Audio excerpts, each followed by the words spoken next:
Assalamualaikum warahmatullahi wabarakatuh. Saya Muhammad Taufik Rohman ingin menjelaskan tentang pengertian li'an. Li'an dalam kompleksi hukum Islam bersumber dari pengertian li'an berdasarkan firman Allah Subhanahu wa taala surat An-Nur ayat 6-9 yang diturunkan berdasarkan peristiwa yang dialami oleh para sahabat Rasulullah SAW bahwa terjadinya li'an karena adanya tuduhan perzinaan yang dituduhkan suami kepada istrinya tanpa dapat menghindarkan 4 orang saksi, namun memiliki keyakinan atas tuduhannya dan atau mengingkari anak yang ada di dalam kandungan istrinya sebagai anaknya. Faktor penyebab terjadinya li'an karena adanya tuduhan zina yang dilakukan oleh pihak suami terhadap pihak istri ataupun penolakan suami terhadap anak yang dikandung maupun yang dilahirkan oleh istrinya sehingga penyebab terjadinya li'an. Apabila pihak istri melakukan sumpah balasan atau penolakan terhadap tuduhan pihak suami kalau ia tidak berzina dan anak yang di dalam kandungan maupun yang dilahirkan adalah anak dari pihak suami. Sekian, terima kasih. Wassalamualaikum warahmatullahi wabarakatuh. Baik, di sini saya Rafiqur Rahman ingin menjelaskan tentang dihar.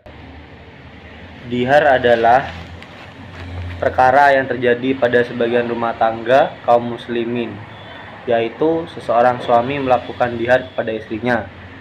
Dihar adalah seseorang laki-laki yang mengharamkan istrinya bagi dirinya dengan menyerupakan keharaman seperti ibunya, saudara perempuannya, atau salah satu mahramnya.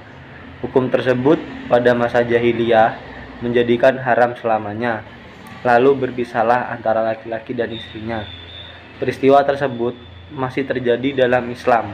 Di masa jahiliyah dihar dianggap sebagai talak. Kemudian Islam membatalkannya dengan peraturan suami dilarang mencampurinya sebelum membayar kafarat. Dihar merupakan suatu kebiasaan yang sudah ada sebelum kedatangan Islam. Hanya saja dihar kala itu berarti talak, yaitu ketika seorang suami menyamakan istrinya dengan punggung ibunya dengan mengatakan, "Anti alaya kazahri umi, bagiku kamu bagaikan punggung ibuku." Karena ibu adalah sosok yang haram untuk digauli, maka ketika suami menyamakan istrinya dengan ibunya, sejatinya dia menyamakan yang boleh digauli dengan yang tidak boleh digauli. Jatuhlah hukum kebiasaan yang berlaku saat itu, yaitu suami tidak boleh lagi menggauli istri yang telah dihar alias telah terjadi talak.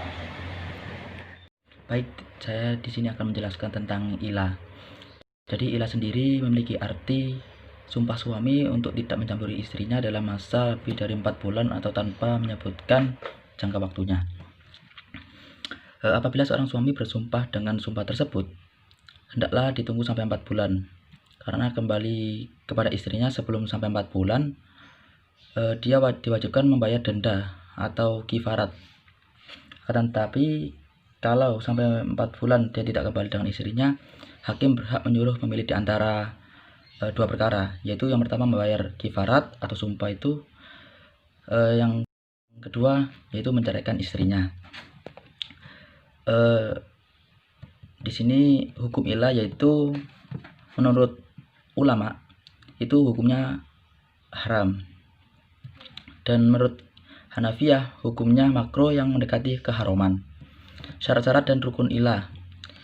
Syarat yang pertama yaitu al-halif atau orang yang bersumpah. Syaratnya adalah setiap suami yang sah hukum talaknya yang berakal dan balik.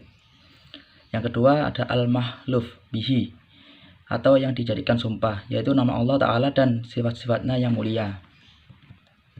Terus yang ketiga ada al-maflul alaih atau objek sumpah, yaitu jima. Seperti perkataan demi Allah saya akan menjimakmu, tidak akan menyetubuhimu. Terus yang keempat ada muddah, yaitu atau tenggang waktu, yaitu masa bersumpah. Menurut ulama jumhur lebih dari 4 bulan, sedangkan menurut Hanafiyah 4 bulan atau lebih. Baik, terima kasih.